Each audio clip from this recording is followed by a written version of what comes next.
No niin. Se on sitten taas tietysti jälleen kerran terve moro hei ja tervetuloa Tapioteen kyytiin.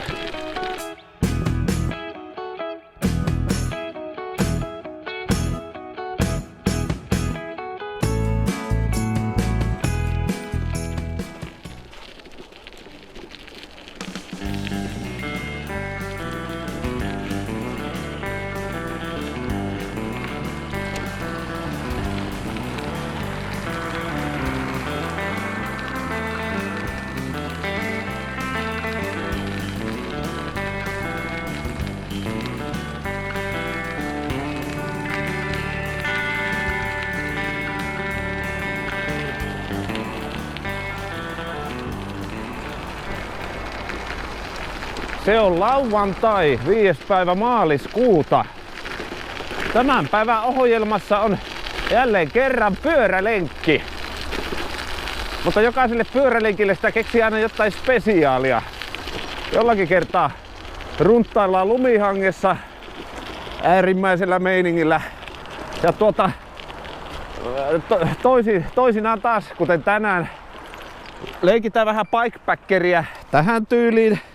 Laitetaan laukut tuonne etutarakkaan ja lähdetään ajaa semmonen, mitähän tässä tulisi, korkeintaan 10 kilometrin pikku pyörälenkki ja sen jälkeen niin sanotusti pusikoidutaan tuonne lähipöpelikköön, tällä kertaa Maunun Nevalle tuonne keskuspuistoon metsään ja kaivetaan tuolta bikepackerin laukuista tykötarpeet esille ja laitetaan makkarakeitto tulille ja nautitaan lauantai-lounas.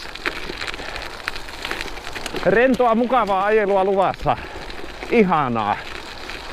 Tässä maaliskuun alakupuoliskolla tämäkin pyörätie alkaa olemaan ihan hyvässä kunnossa. Tämä on vissiin aivan hiljattain vedetty jollakin vähän jyhkeämmällä auralla. Kun isommat semmoiset jääkumpareet tuosta tienpinnasta on onnistuttu hiomaan tasaisiksi. Toki lämpötilakin kipuaa aina päivän mittaan plussalle. Niin sekin pikkuhiljaa syö tuota menneen talven lunta pois. Kevät tulee. Onhan tässä tietysti tullut työmatkaa hyvin monenlaisissa olosuhteissa heitettyä. Välillä umpihangessa suorastaan ja seuraavana päivänä, jos nyt vähän vedetään äärimmilleen, niin on noussut 5 plussa-asteelle ja illaksi on painunut taas pakkaselle. No sitten kun semmonen sääolosuhde sahailee viikkotolokulla ees taas pakkaselta plussalle ja takaisin ja välissä tulee puoli metriä lunta, niin kyllä ne ajo-olosuhteet on välillä melkoiset ollut.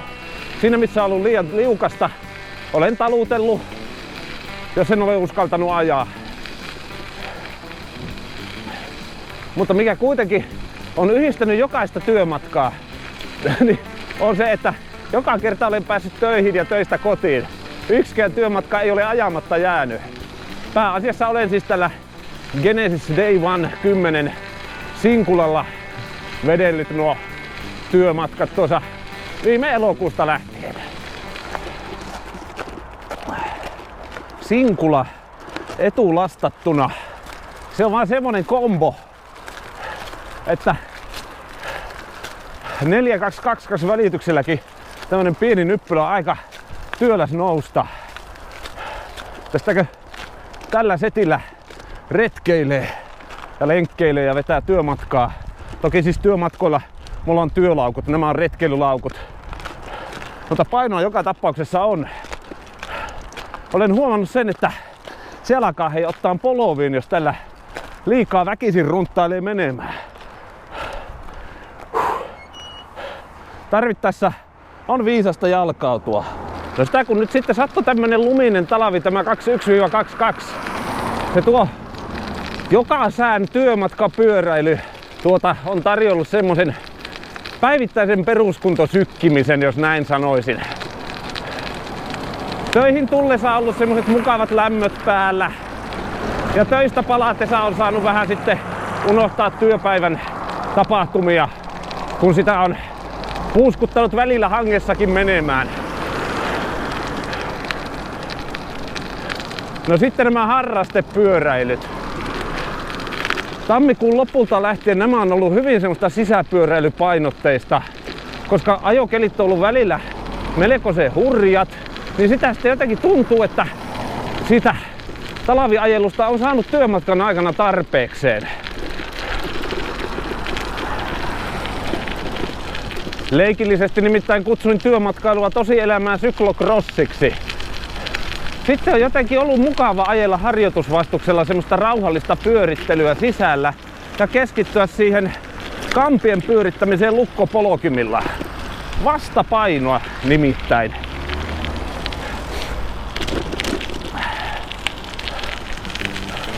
Oi hitsi mikä jääkenttä.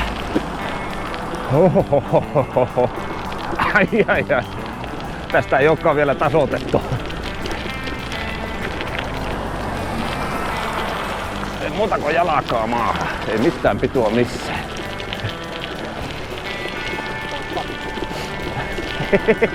Ai vitsi.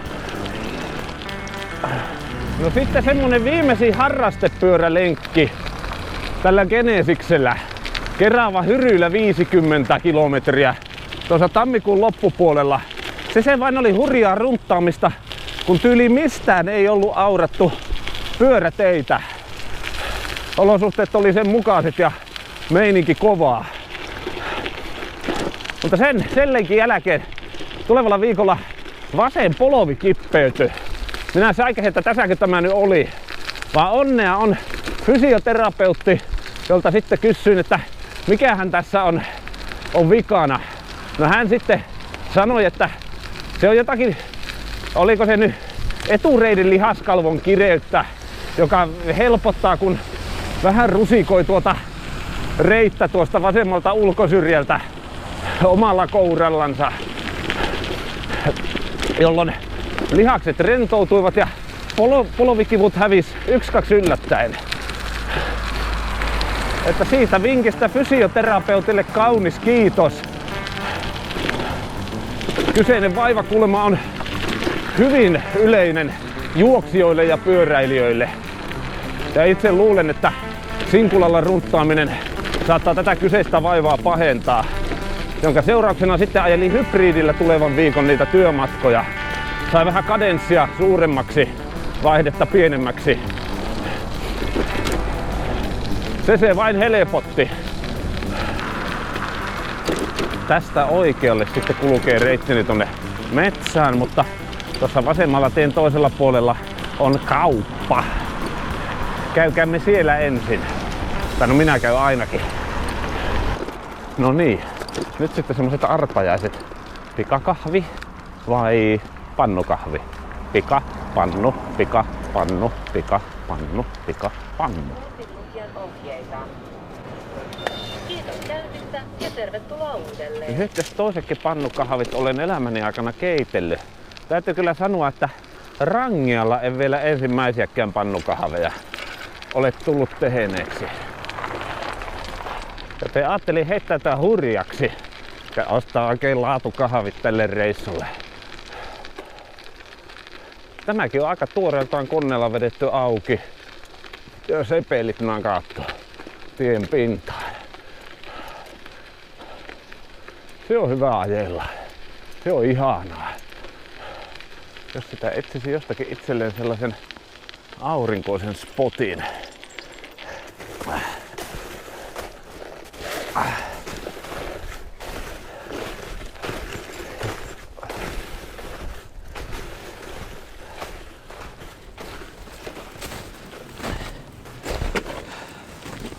No tietysti ihan ekana on fiksua heittää tähän johonkin tällainen retkipatian tapainen. Se on täällä laukussa pohjimmaisena. Hirveä työ repiä se sieltä pois. Kyllä mä oon tiukasti onnistunut pakkaamaan.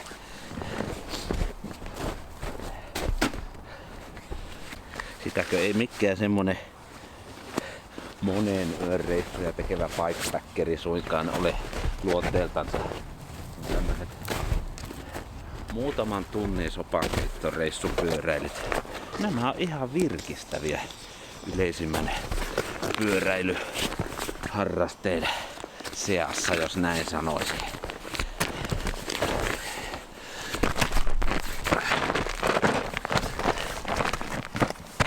No,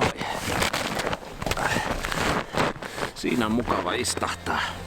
Sitä joskus takavuosina tuli mehtässä heiluttua moottorisahan kanssa, kun puulämmitteisen talloon tehtiin lämmityspuita.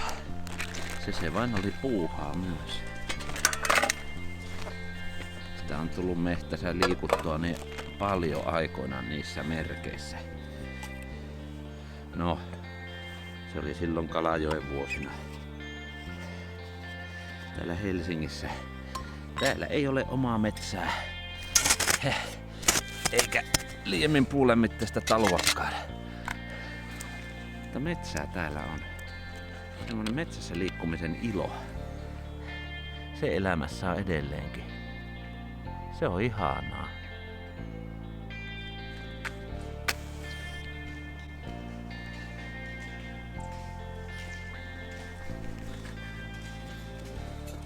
Heti ensiksi sinne tietysti täytyy truuttailla jonkin verran vettä.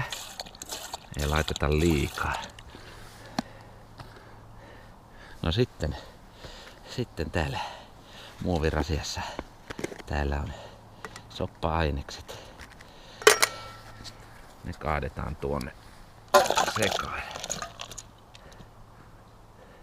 Melkoisen hyvin arvioitu. Mitähän tämä lupaa, kun mun perunani ovat vähän mustia. Toivottavasti hyvää keittoa. Eikä se nyt ala ole.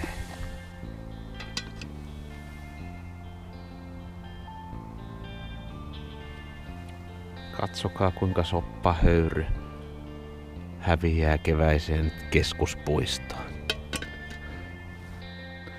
Ja se vain on ihanaa, kun sattuu tämmönen aurinkoinen päivä. Tässä aurinkoisessa spotissa istuskellessa oikeastaan täällä pärjää ihan hyvin ilman hanskoja.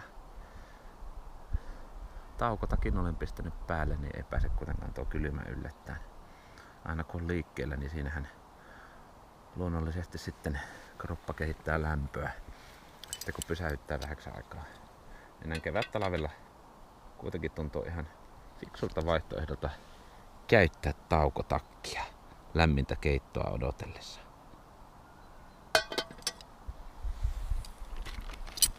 Yllättävän vähän tullut tämmöisiä sopankeittoreissuja tehtyä. Soppa on siitä hyvää ruokaa, että se on sellainen lisää vain vesi-tyyppinen viritelmä, jos on esivalmistelut kotona tullut hyvin tehtyä. Lättyjäkin on mukava paistella, mutta vaihtelu virkistää tässä retkiruokailussakin. Yksi mun suosikki on lohikeitto. Siinä siis makkaroiden tilalla olisi luonnollisesti pakasten lohikuutiot ja sitten tietysti porkkanat ja perunat ja pippurit yhtä lailla. Tällä kertaa sitten vaan kun pakastimeen vilikasin. Mä hommasin, että no siellähän ei ole lohikuutiota, mutta tarjousmakkaraa sieltä löytyy. Siispä makkarat sulamaan ja pilikoin ne ja pistin muiden aineisten kanssa rasiaan.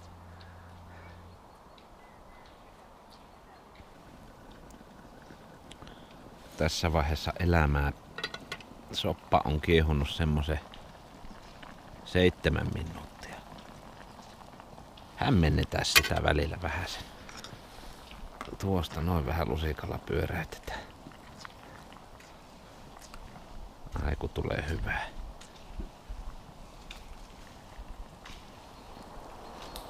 Sitä kun tässä vallan rauhoittuu istuskelemaan ja olemaan, melkein kuulee tämän metsän juttelevan.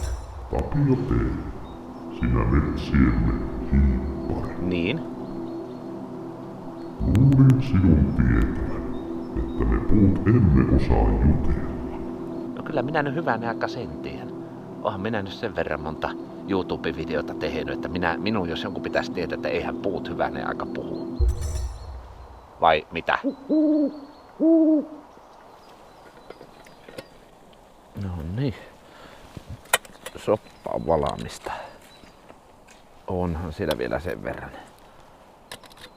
polttoainetta jäljellä, että siinä kahvinsa saattaa keittää. Mutta nyt se on, hyvät ystävät, bon appetit.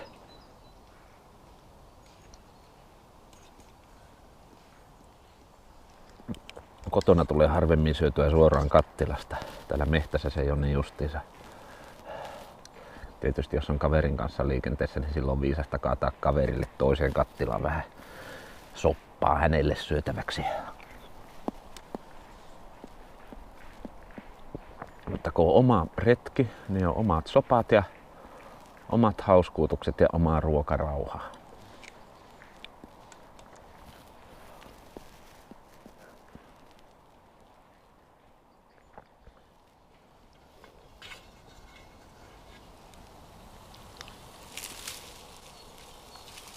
Ehkä siinä on yksi mitta, toinen mitta, kolmas mitta, neljäs mitta.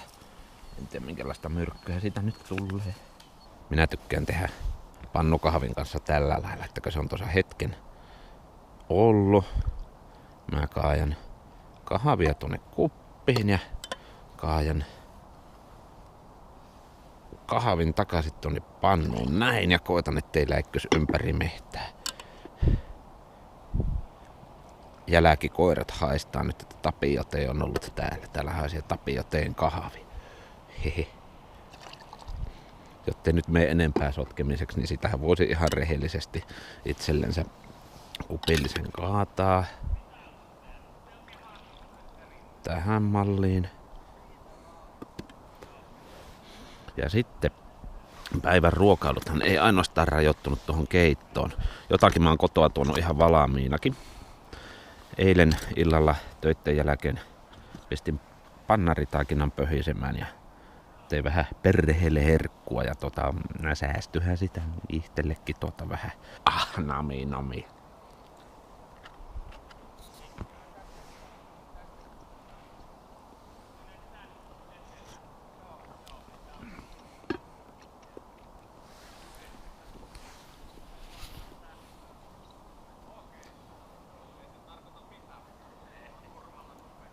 Vielä viimeiset pannun pohjallishömpsyt ja sen jälkeen tämä leiripaikka pistetään nippuun.